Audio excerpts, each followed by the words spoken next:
It wouldn't be a Zoom call without a technical difficulty. Hello, everyone. My name is Jennifer Davis. Thank you so much for joining us today. I am the Senior Vice President and Executive Director for the American Heart Association here in Greater Philadelphia. We are so thrilled that you have taken time out of your day today to join us for today's 2021 Heartball launch and community conversations on matters related to COVID-19 in the workplace and its impact on the region. A couple of housekeeping items before we get started. First, for best sound and visual quality during today's conversation, all attendee lines have been auto muted and our webcam sharing has been made unavailable. If you are having trouble hearing or viewing the meeting, please try disconnecting and re-entering the conversation. We do ask for audience participation during today's conversation, so please make sure you're populating your questions to our panelists in the chat box today, but please make sure you are sending that question to all attendees and panelists in the drop-down box. I also want to make sure to thank and recognize the American Heart Association sponsor for making today's conversation, including Cozen O'Connor, Infor, FMC Corporation, and SAP. Thank you all for your dedication to the mission of the American Heart Association. We are certainly grateful. So to get us started, I want to say that we are so excited and proud to officially launch the 2021 Philadelphia Heartball campaign. Due to the pandemic and current restrictions, the American Heart Association has had to quickly reimagine our campaign. And just today starts the series of exclusive digital experiences culminating at our annual Heartball celebration taking place on Thursday, June 3rd, 2021 at the Philadelphia Metropolitan Opera House. The campaign will provide us with an opportunity to expand on our reach and save more lives because of supporters like you. The theme for the 2021 Heartball is Be Relentless, which comes directly from the American Heart Association's mission statement to be a relentless force for a world of longer, healthier lives. I think this fits perfectly given the times we're living in. Now is our time to be relentless. The AHA is relentless in its quest to fight health inequities across our nation, and we are dedicated to ensuring access to quality health care and science-based health education for the entire Philadelphia community. As we navigate together through a global pandemic and strengthen our collective commitment to address health inequities, I want to assure you that the AHA remains committed to these issues at all levels and with our full organizational strength. We know that the stakes are high and that in this moment, our mission is more important than ever. With your ongoing support, we are uniquely positioned to impact lives both through our broad national reach and our local community presence within our neighborhoods. Since March, our national and local teams have worked tirelessly to respond to COVID-19 while working alongside our volunteers and community partners to identify ways for us to have an impact on lasting change. To date, we have hosted 4 virtual stakeholder sessions, soliciting feedback to ensure that we are prioritizing the opportunities to make the greatest impact. We have identified goals and strategies to improve nutrition security and blood pressure control, and we will continue our focus within historically under-resourced neighborhoods in North and West Philadelphia, as well as the city of Chester. We thank all AHA supporters and sponsors who have already said yes to join our Heartball campaign in an effort to advance the mission of the American Heart Association. We couldn't do this important work without you, and we are grateful. It is now my distinct honor to introduce the American Heart Association's 2021 Heart of Philadelphia honoree, Michael Heller. Michael has already been a true champion of the AHA, and I have been awestruck by his commitment to leading an outstanding campaign. Michael was born and raised in the Philadelphia area, received his undergraduate degree, summa cum laude, from Penn State University, and his law degree, magna cum laude, from Villanova University. He is now the executive chairman and chief executive officer of Cozen O'Connor. Under his leadership and strategic direction, the firm has been recognized as one of the top 100 law firms globally. I want to welcome Michael, who will now share a little bit about his story and why he is passionate about the American Heart Association. Michael, over to you.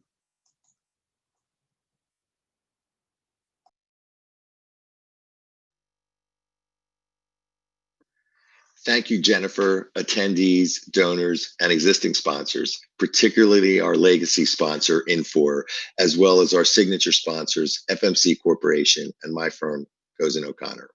We appreciate your support during this extremely critical time for the organization. I'm excited to kick off this official launch of the Philadelphia Heartball. With your support, we are improving the health of the Philadelphia community during these particularly challenging times when people's health has never been more challenged than it is now. The American Heart Association has been working to reduce the impact of COVID-19 by investing research funding to better understand the cardiovascular implications of the coronavirus.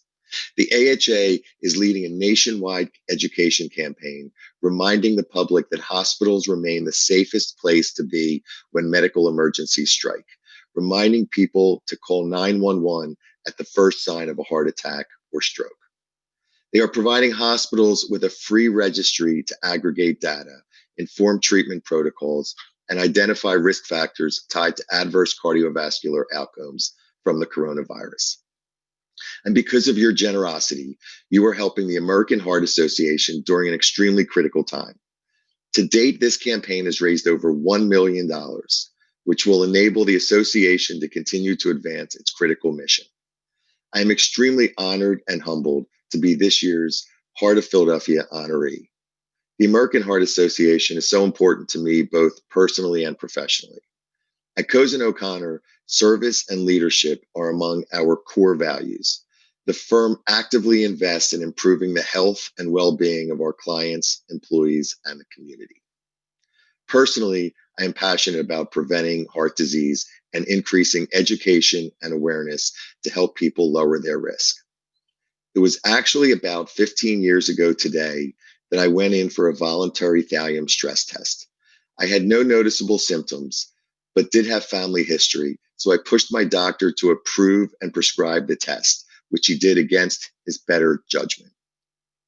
I went in for the test, ran like a long distance champ on the treadmill, sat for the imaging, and was sent home. 2 hours later, I got a call from a cardiologist telling me that I had to be at the hospital first thing the next morning. Turns out my largest artery, the widowmaker, was 100% blocked, and another artery 60% blocked. Of course, at that time, I was 41 years old with 3 little kids and was beyond scared. But thanks to a group of great healthcare providers and amazing technological advancements at the time, they were able to resolve my issues with angioplasty and save my life. So as you can imagine, the mission of the AHA is very important to me and my family. While nearly 80% of cardiac events are preventable, heart disease and stroke claim the lives of 1 in 3 Americans year after year. The AHA has resources available to help, which will be shared as a follow-up to today's event. As we kick off the Philadelphia Heartball campaign today and move forward with our panel discussion, I look forward to hearing more about how my firm, Cozen O'Connor, and SAP have handled the challenges and successes with the pandemic in the workplace. I am also looking forward to hearing about the latest developments that were shared at the AHA's scientific sessions last week featuring Dr. Fauci. As we close out the end of this stressful year, I encourage you to call a friend or loved one and check up on them. Send them resources and have them take charge of their own health like I did. Also, if you haven't pledged a gift yet to the American Heart Association, please consider making a contribution and an end-of-year gift. The American Heart Association is implementing a Giving Tuesday campaign on December 1st, and it's a perfect time to make a gift to the organization as they continue to help support our beloved Philadelphia community.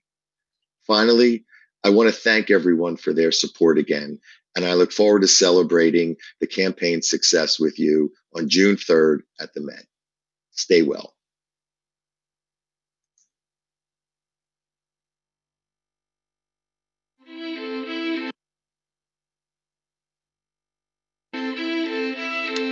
In 1924, a group of 6 pioneering cardiologists gathered to better understand heart disease. In those days, people diagnosed with heart disease were destined to complete bed rest or to imminent death. Believing that scientific research could lead the way to better treatment, prevention, and ultimately a cure, the American Heart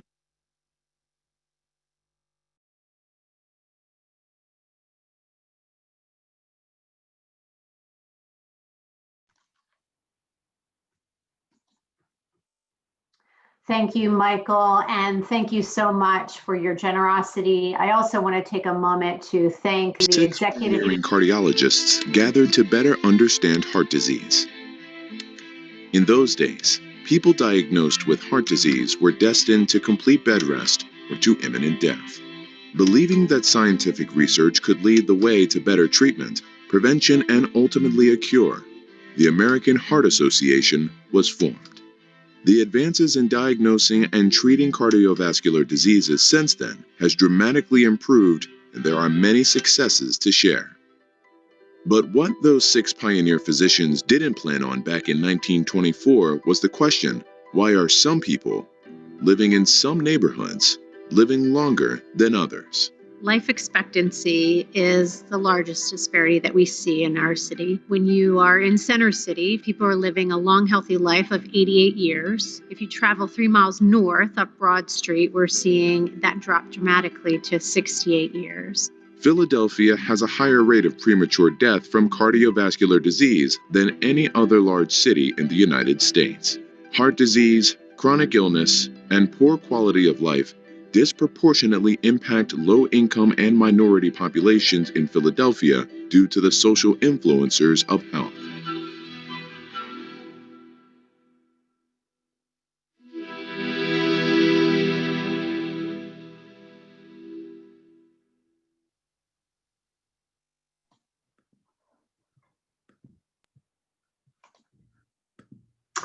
I'm glad we got a chance to see that video.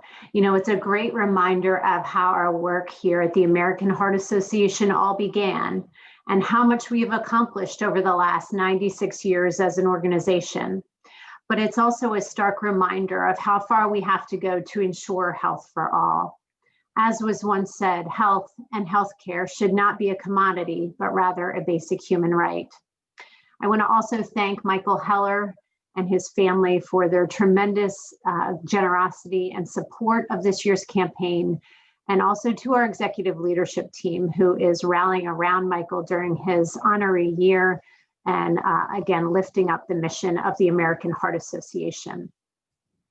I now have the great privilege of leading a discussion regarding practical strategies for managing COVID-19 in the workplace with today's content experts.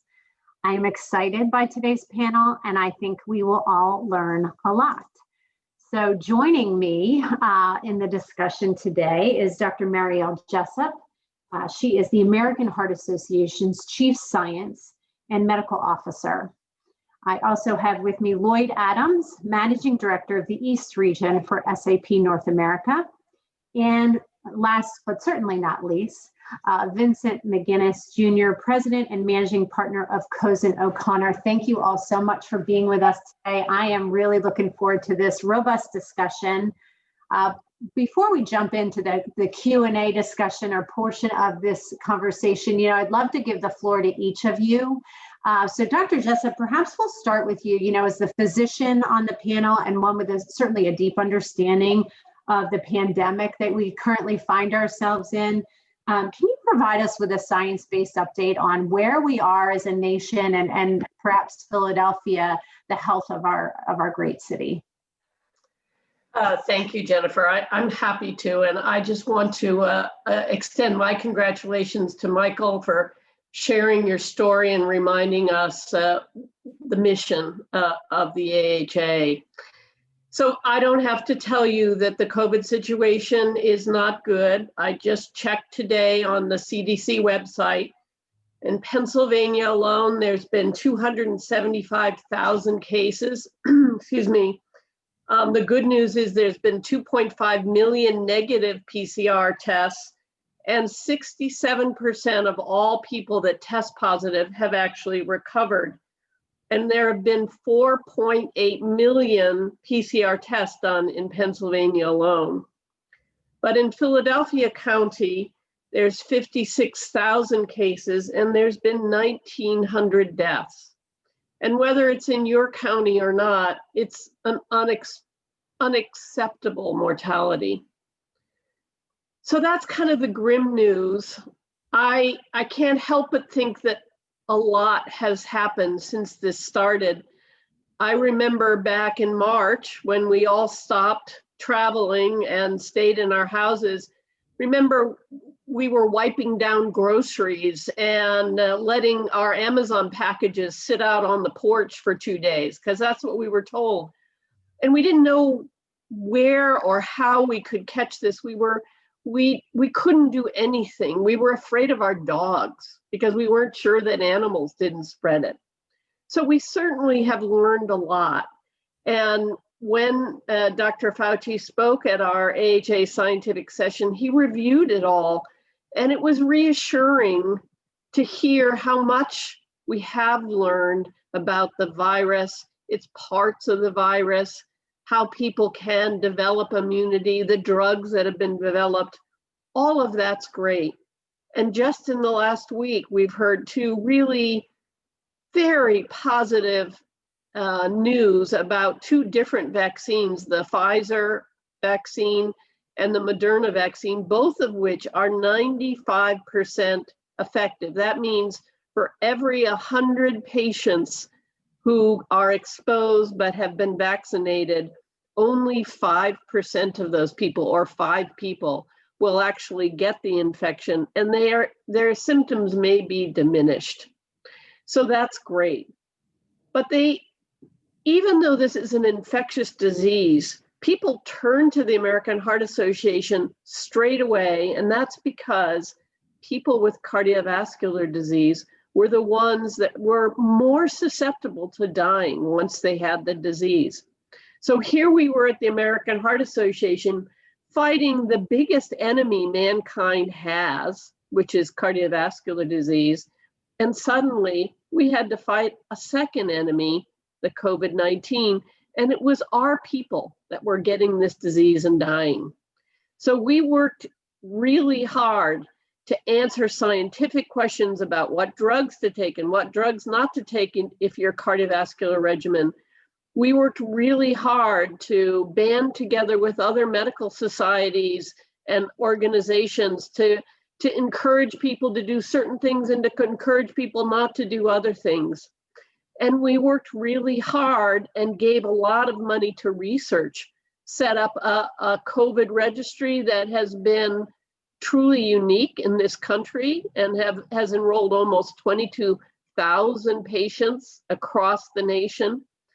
And we've given lots of money for research, for a rapid research award cycle. And finally, we started a campaign called Don't Die of Doubt, because we quickly realized people weren't going to the hospital with chest pain. People weren't going to the hospital with stroke symptoms. And we had to do something. So the Don't Die of Doubt campaign was to say, don't sit home and wonder, am I going to catch COVID if I go to the hospital? But boy, I feel really awful and I think I may be having a heart attack. So it's really exciting that we've come a long way and we can see the light at the tunnel, and it's not a train coming. There's vaccines, and hopefully by another year, we can begin to go back to a somewhat normal life. So thank you, Jennifer. Yeah, and thank you so much, Dr. Jessup, for bringing up the Don't Die of Doubt campaign. I know that was a heavy push for the American Heart Association towards the middle end of summer. Unfortunately, as I talk to our healthcare partners in Philadelphia, I'm hearing that appointments are down again. The ER is quiet again with non-COVID patients, and we know that heart attacks and strokes are not taking a vacation. They're not taking a break. They continue to happen. So we need to remind our friends that they do need to listen to their bodies and respond appropriately. And the hospital remains the safest place to be when you are having symptoms of a heart attack or stroke. So thank you for bringing that up again.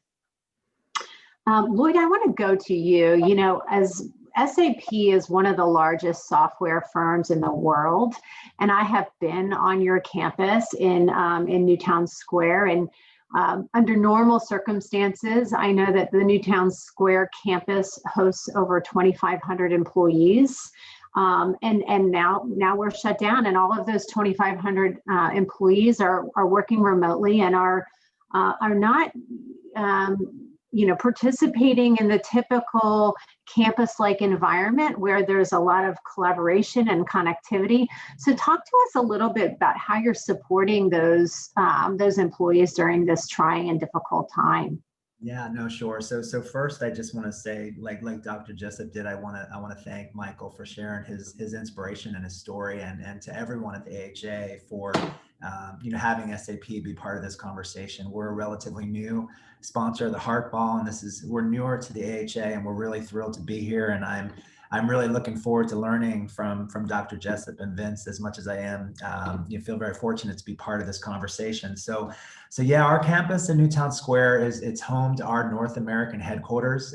It's funny, I've been with SAP for over 22 years now, and I never thought I would miss the campus as much as I do now, right? So that said, I actually though have to say, I think I speak for many at SAP when I say we feel really fortunate in that, unlike a lot of other small and mid-sized businesses, we've been able to sustain pretty fortunately. And although it's not fun working remotely like this, we have been able to carry on. But even with that, this remote work environment, to say that it's presented some pretty clear challenges would be a huge, understatement. And I think for organizations like ours, and I'm sure Vince for yours too, where your teams are used to working face to face, to not have that now, and on top of that, have literally hundreds of things, being presented to you at home that go, beyond the normal,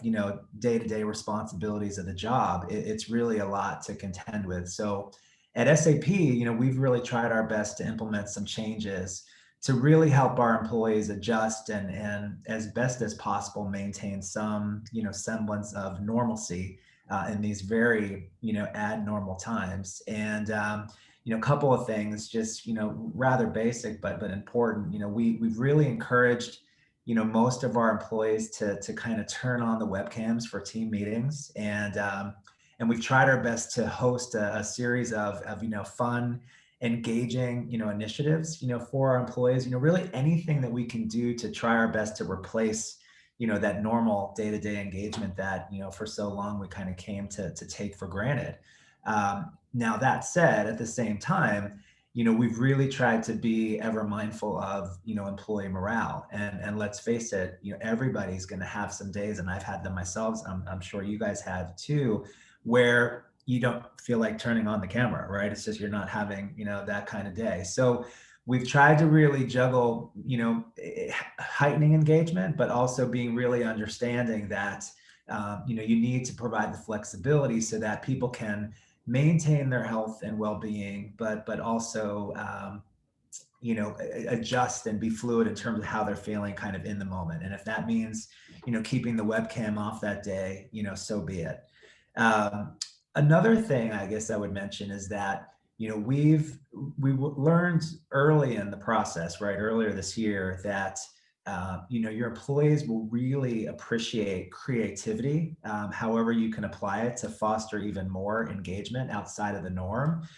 So for example, in our case, our team here in the Northeast, we have a lot of Peloton enthusiasts, right? So in the early going, we organized a weekly ride, and we weren't sure, what kind of uptick it was going to have, but I'm happy to say that the numbers kind of have been growing week over week, and we're still doing it, right? Along those same lines, we also hired the services of a professional fitness trainer, and he does a Wednesday morning boot camp every 7:15 every Wednesday morning. Just had one today, still a little bit sore. And it's really done a nice job of kind of keeping people connected kind of in a non-work, type of a way. And then just recently, this month, for the month of November and December, we've launched what we call our, internal thanks and giving campaign, where employees can sign up for, a variety of kind of fun experiences, be it escape rooms, wine tastings, cooking classes, all virtually, of course, right? But just, other ideas to just, again, try and keep people together. It's really all about being creative, staying connected. This virtual environment, I think, has really starved people for that, person-to-person connection that, again, like I said, we just kind of grew to take for granted.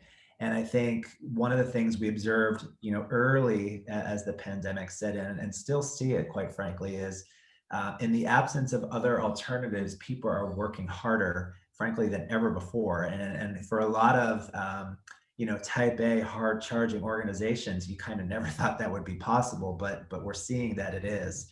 And so I guess the last thing I'd say, just for consideration to all of, my peers and other companies that are out there, is really make the requisite time to dedicate, some thinking and some resources to just getting creative about approaches that you can take to keep employees engaged and connected, no matter how long they've been with the company or how new they are to the company. I think it'll make a world of difference for your employees. So I hope that helps. Yeah, agreed. And thank you so much for bringing up the point around having compassion and understanding. As a working mom, I have 2 kids, and my 11-year-old wandered into my office yesterday because he was having trouble getting on his Zoom call. And, I was on a senior leadership team call, and my boss messaged me. I said, "Oh, sorry, I was, we were having some problems, but it's resolved now." And she said, never need to apologize for something like that, because we're all sort of living in this unique and different world. So thank you for sharing that. Sure. So Vince, I want to turn to you. You have a big job at at Cozen O'Connor and leading the COVID task force, and which by all accounts may be one of the biggest challenges of your long-standing career and tenured career at Cozen. I wonder if you could share for the audience today. You have a very unique perspective, the high-level picture of where things stand today for you, and some of your reflections and key learnings over the last 6 to 8 months. Sure. And thank you for asking me that question. And thank you for hosting today's panel discussion. And may I add, I guess, as a hat trick of congratulations to Michael Heller. We're thrilled that the AHA is honoring you for your steadfast support of this most worthy organization and for everything you do, Michael, to promote health and wellness. So while our firm has had a comprehensive business continuity and disaster recovery in place for years, I can assure you that no one in our leadership was prepared for a global pandemic of the magnitude we experienced. Our recovery helped, but it really wasn't an elixir, and it really didn't give us the exact pathway for what we needed to do. Mike Tyson, the boxer, said it best when he once quipped, "Everyone has a plan until they get punched in the face." So where do things stand today, and what have we learned after we got that face punch? I think what we've learned is threefold. First, we learned to be resilient, flexible, and resourceful. We learned these lessons immediately as we moved our 1,600 plus employees to a remote work environment. This was a massive undertaking that our COVID team executed flawlessly. The response formed the core of what we described as our new business agility that required us to adapt and to act quickly to changing events. And of course, as we re-enter into the workplace, we must continue to be resilient, flexible, and resourceful. Second thing we learned is how to understand and respond to the accelerated transformation of our industry, driven by technological advances and the digitalization of business practices. There's been so many changes. Remote workers have now learned to perform tasks in the past that were done by others. New technologies were embraced and became an everyday tool. Many in our firm began to use technology that was always available to them, but previously rejected or ignored, or they just didn't know how to use it the right way. And most significantly, digital collaboration tools are now the new normal and will remain a staple well after this pandemic. What we're doing now, video conferencing and Zoom, and I always joke with folks that before this pandemic happened, I was sure that Zoom was actually a rap group of some sort that I just wasn't familiar with, and now I think that's become an everyday in all of our vocabulary. The third thing our firm learned is, like most companies, we're taking a heightened responsibility for the health, wellness, and safety of our employees. New workplace protocols and practices are going to continue for a very long time. Some may call these practices paternalistic, but I view them more holistic as something that we will endeavor to make certain that our employees are safe, both in the workplace as well as in the remote work environment, especially ensuring that negative forces such as isolation and loneliness and fatigue that many are now experiencing doesn't adversely impact their emotional well-being. My view is that we have recognized and now appreciate much more the essential nature of social interaction in the workplace. And these are lessons that we will continue to assess, evaluate, and deploy as we move forward. Thank you. And thank you for sharing that Mike Tyson quote. I'm sure that everybody was diligently writing that one down. I know my husband uses that actually quite a bit. So thank you for sharing that and giving us all a smile this morning.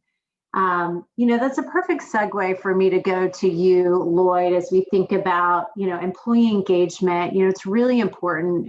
Vince talked about loneliness and isolation, really important to make sure that we're dialing in and listening and building trust amongst our employee base. So talk a little bit about, what SAP is doing to ensure the connectivity, given our remote work situation, and how we're building and keeping trust.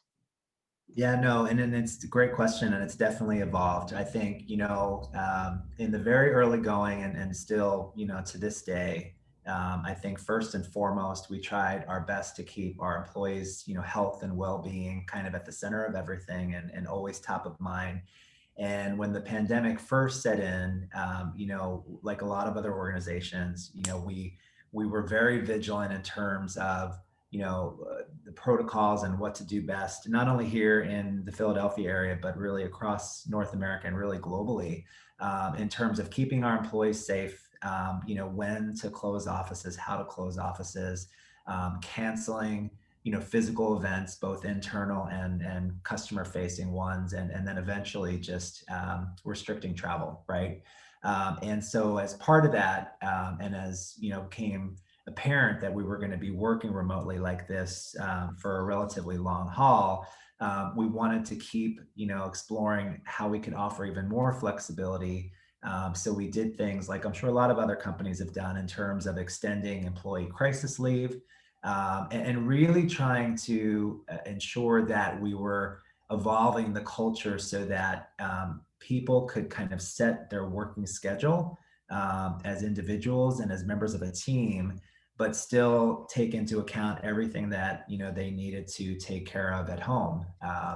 If your household was kind of continuing as normal, but also a lot of colleagues obviously had to take on extra care for others in their immediate family, their extended family, and so forth. And so and now here we are months later, and the situation continues to evolve. I think maybe in the summer months we saw things potentially kind of dip down a little bit closer to normal, and now we see obviously where we are right now with things surging in a different direction. And so similar to the early days, we've been sustaining our central information hub, so that our employees can access the latest news and virtual learnings and developments on the pandemic daily. Events similar to what it sounds like you guys have. We too have a task force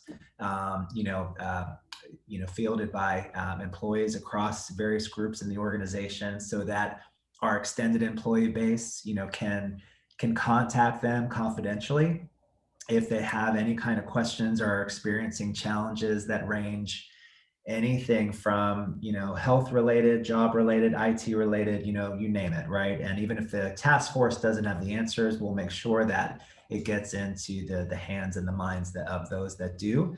And then one of the other things that we've been really mindful of is we actually took a look at our own technology portfolio, and a couple of years ago we acquired a company called Qualtrics, which is all around, it's a platform for experience management, right? Being able to pulse how your customers are feeling about the things that they do with you as your company, how your employees are feeling, and so forth. And so we put it to use internally at our company, and we've done a continual iterative employee pulse survey to just all fixated on how are you doing, how are you feeling, how are we doing in terms of establishing the right environment for you to continue to be healthy and thrive and comfortable with these challenges that we're faced with.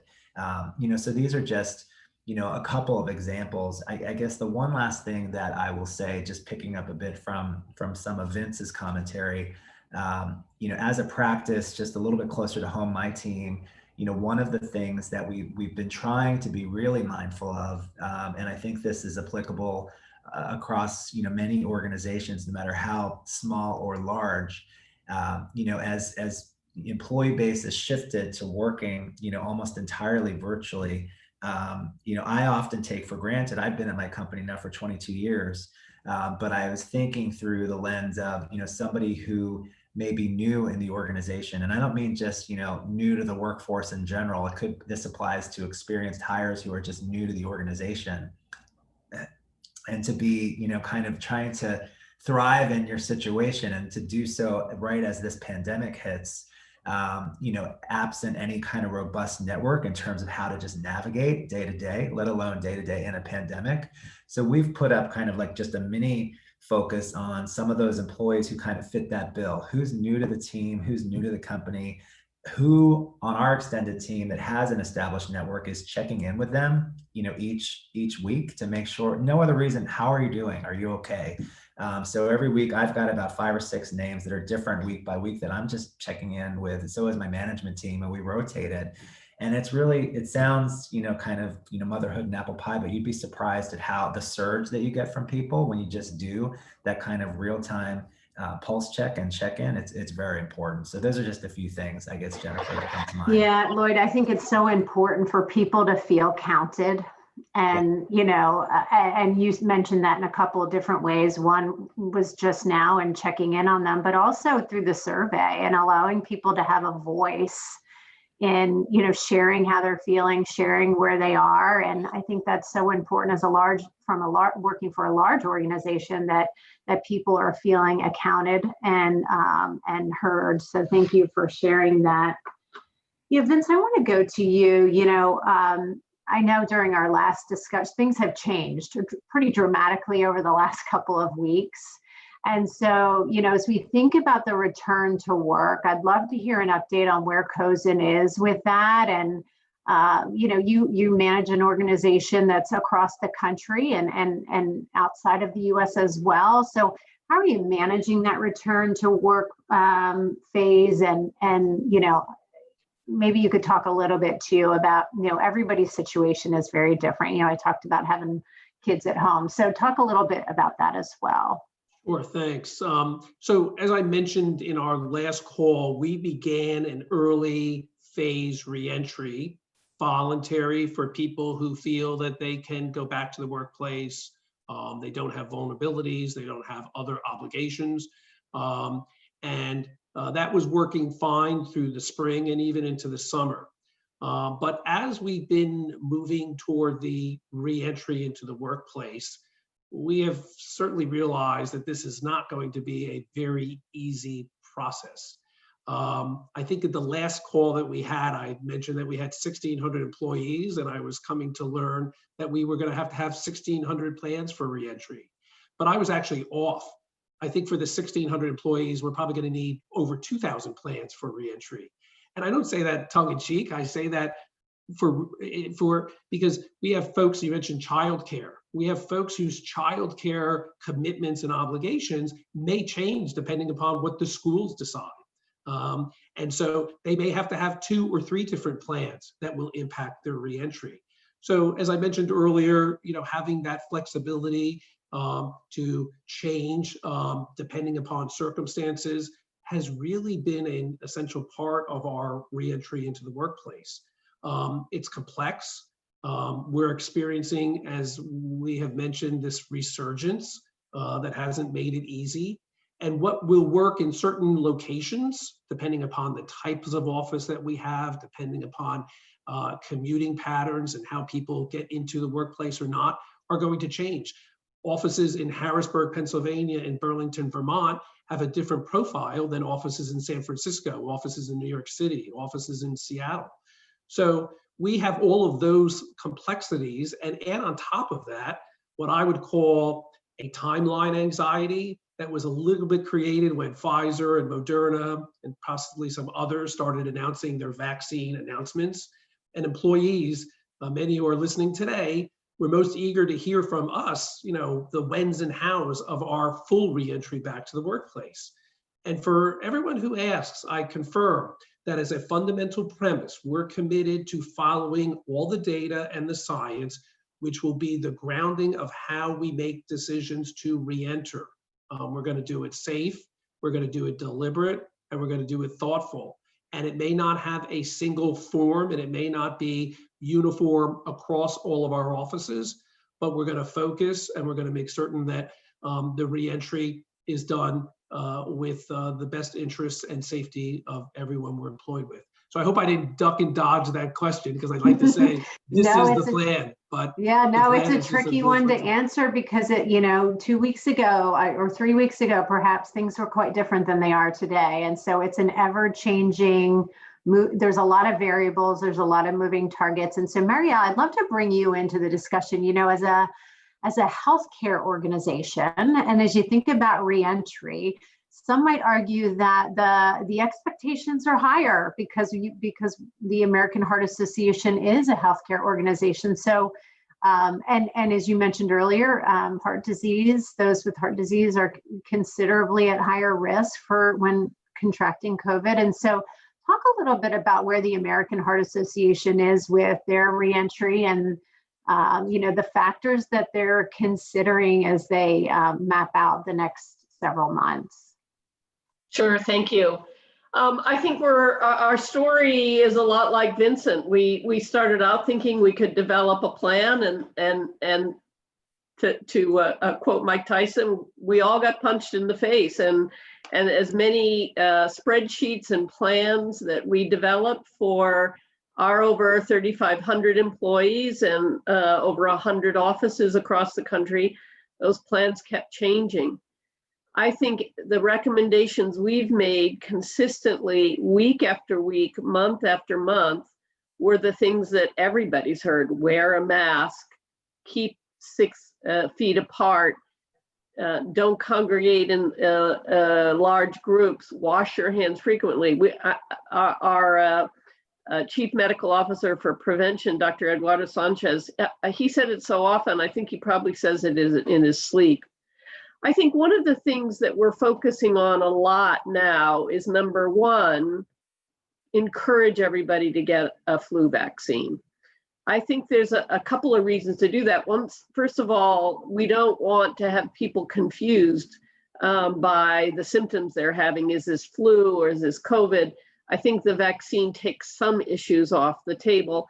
It also gets people in the mood that we're going to need vaccines. So I think we can lead by example by getting the flu vaccine and encouraging everybody, because we have lots and lots and lots of scientific data about the efficacy of influenza vaccine and how well it's tested in all the different patient populations. And then we can also begin to talk about the science of the vaccines, and in particular, the questions around who was tested for each vaccine. I mean, how many elderly patients were put in, how many patients of color were put into these trials. And those are going to be important questions for us to translate to the public so that there's trust in the process. And then finally, I think we really have to get people to realize that there is going to be a prioritization needed for vaccines. And just because you really, really, really want to go see your mother again doesn't mean that you get to get a vaccine early. It is going to have to have a logic around it so that our first responders and our high-risk patients are given it first. And there's a lot of people out there that are going to be first in line. So even though everybody's patience is wearing thin, we're going to need more patients over the next 6 months. But get a flu shot. Yeah, thank you for saying that. And I think it's, we're all sort of chomping at the bit, right? With the great news coming out of Pfizer, with the success rates there. Talk a little bit, though, Dr. Jessup, about skepticism, right? There's a lot of people out there of all different races, backgrounds, socioeconomic status, educational backgrounds, who are scared and say, I'm not going to get the COVID vaccine. So talk a little bit about that. What would your advice be, or what would the American Heart Association offer there? I think human beings are skeptics, and this is a country that we know that there are people that don't want to vaccinate their children. We vaccinate with the influenza vaccine less than 50% of the people in this country on a good year. So is it surprising that all people from all walks of life are going to say, I don't want this COVID vaccine?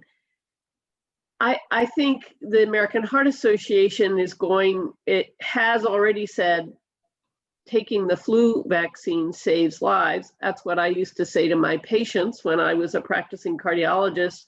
Some of the most intelligent people would come in and say, I don't want to take a flu vaccine.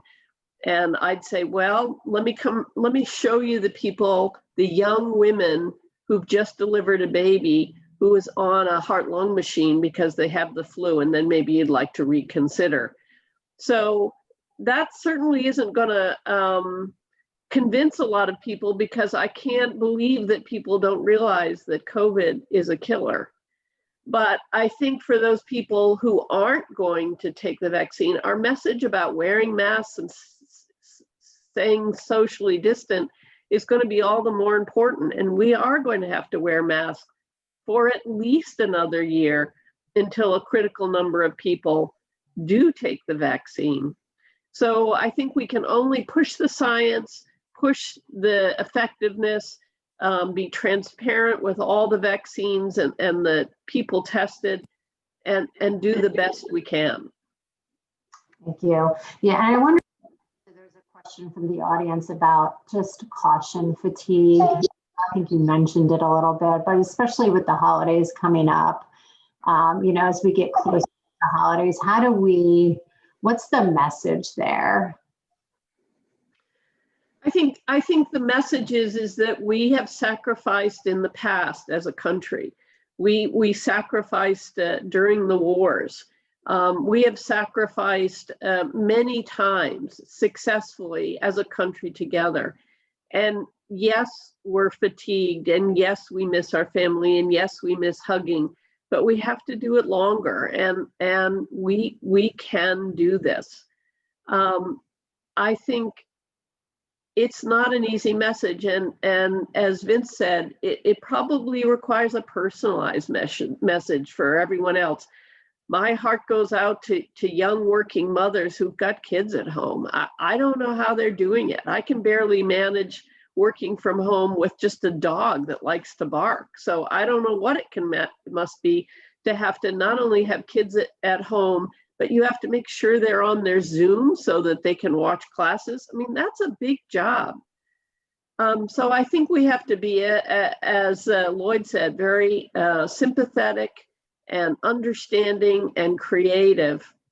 I saw a question come up in the chat. There is some evidence that by taking the flu vaccine, you do increase your overall immune status. So it is theorized that might be helpful. I think the more we can rev up our immune system and say, pay attention, there's lots of viruses coming, pay attention, I think the better. And so I think the flu vaccine will help. And also another question that I had that I researched a little bit is, get the flu shot now. I mean, the reason we have to take a flu vaccine every year is that our immunity levels tend to go down, and the flu virus tends to mutate a little bit, which is why we need a vaccine every year. The real question that'll be out there is that true for the COVID virus? We don't know. And for the vaccines, we'll have to see. There's some encouraging news that immunity to COVID may last longer than even our immunity to the flu. Yeah, we've come a long way with our knowledge around COVID-19, but still a lot to learn for sure. Lloyd, I want to go to you, because sort of keeping with the vaccine topic, as you think about, we often think about the pharmaceutical companies and the healthcare field as we think about vaccines, but there's a lot of industries that are behind the scenes on the logistics behind the vaccine and getting that out there. So I wonder if you could speak a little bit to SAP's role for the rollout of the COVID vaccine. Yeah, sure. So I think first and foremost, like I'm sure everybody listening, as employees, but as a company, we are all rooting for everybody in the extended, healthcare and life sciences ecosystem. And to your point, Jennifer, as the U.S. government and the life sciences industry, continues to collaborate in the development and the production and the distribution of the current, vaccine candidates, we are happy to play a small role, right, in that mission, and it really coincides with what our corporate mission is, which is to help make the world run better and improve people's lives, right? So SAP operates in life sciences and 25 other different industries, And, it's interesting because I love this stat when somebody cited it to me, but, if you look across the board, 77% of the world's transaction revenue touches some sort of SAP system. So in the many years of trust, and we're now almost 50 years old as a company, that we've been able to earn, by supporting, some of the world's, largest and most complex business processes, including the companies that are at the forefront of vaccine development. Many of them are looking to SAP to support their critical manufacturing and supply chain infrastructure that's going to be needed for this challenge, particularly to your point on the front of distribution, right? So, one great example of this, one of many, is in fact Moderna, who we talked about here in this conversation. And, we're really proud that back in July of this year, they chose SAP to be their partner to really help them, distribute what is now being tested, as we heard, very successfully. And so, we all know that, and to Dr. Jessup's point, in terms of the patience that we're going to need to demonstrate as, things fall in line, because the vaccine's not going to be ready for everybody on day one, and there will be a sequence of events. Global distribution is going to be a significant challenge, but it's one that we're frankly excited and honored, to take, alongside, great companies like Moderna, and it's, it's a big responsibility, but we're happy to be part of that extended ecosystem. Thank you so much. It's so interesting, all the back end stuff that happens that us lay folks don't realize what goes into all of that. Vince, I'm going to give you the last word. Is the pandemic has been incredibly challenging for so many people, with loss of jobs and so much mortality across the globe. There are people who have lost jobs, their homes, a loved one. But there are people who are looking for a silver lining here. So as we think about a COVID silver lining, can you share any good things that you see that have come out of this pandemic? You say that I got the tough one for the end. Yeah. So, there's no disputing that our current reality is pretty awful. There's going to be lives lost and damaged. The economic impact and destruction is going to take years to work through, and nobody really has any idea how and when things are going to return to normal. And the new normal will probably not be anything like we used to remember. But as we reflect and look toward the future, there are, I think, a few silver linings that we need to keep in mind. First, I think that we have been forced to reflect on our strategic priorities to make certain that they are thoughtful, they're balanced, and they're being executed with urgency and focus. And I think every business and every organization needs to continue to stay on track and continue to focus on strategic priorities. I think second is that we've been reforced to rethink the way that we work. And that's allowing us to make innovations, be creative, make improvements that are really going to better who we are and how we function in the workplace. And then last, I think we now communicate with greater energy and greater empathy. It's more focused, it's more frequent, and it's more immediate. And I think these are benefits, few, but still some benefits and a few silver linings that we're going to take away from this pandemic. Thank you, Vince.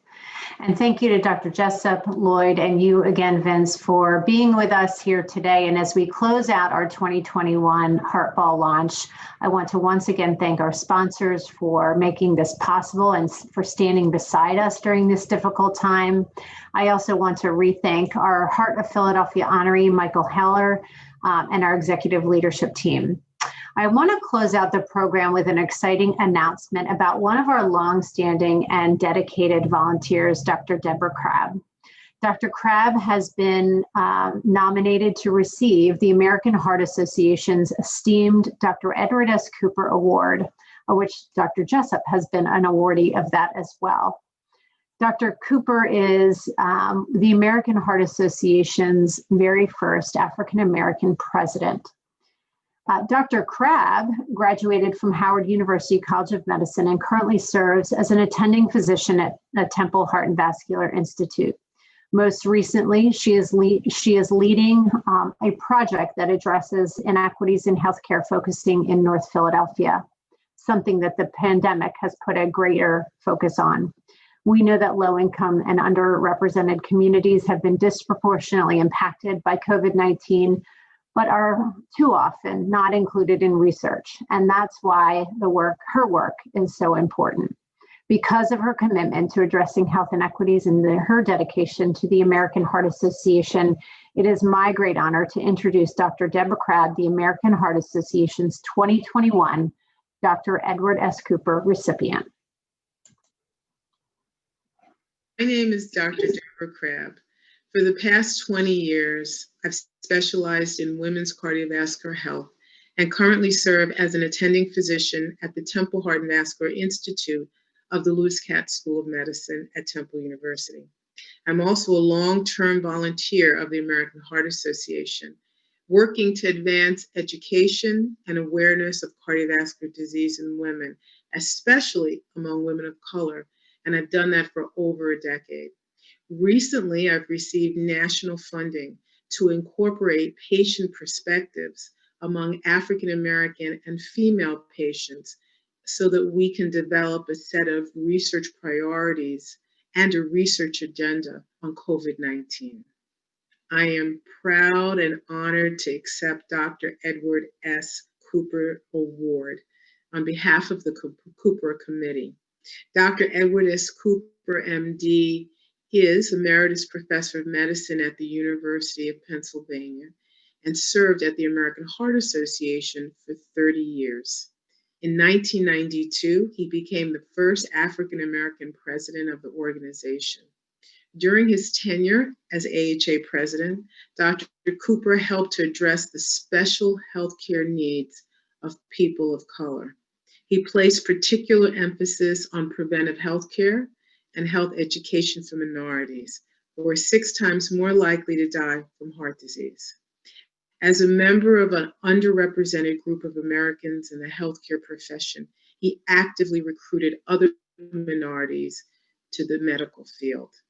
Dr. Cooper is a trailblazer who set the stage for someone like myself to come along, become a cardiologist, and care for underserved, represented, and underrepresented patients. Thank you, Dr. Edward S. Cooper, for your amazing work, the Cooper Committee, and the American Heart Association for this honor.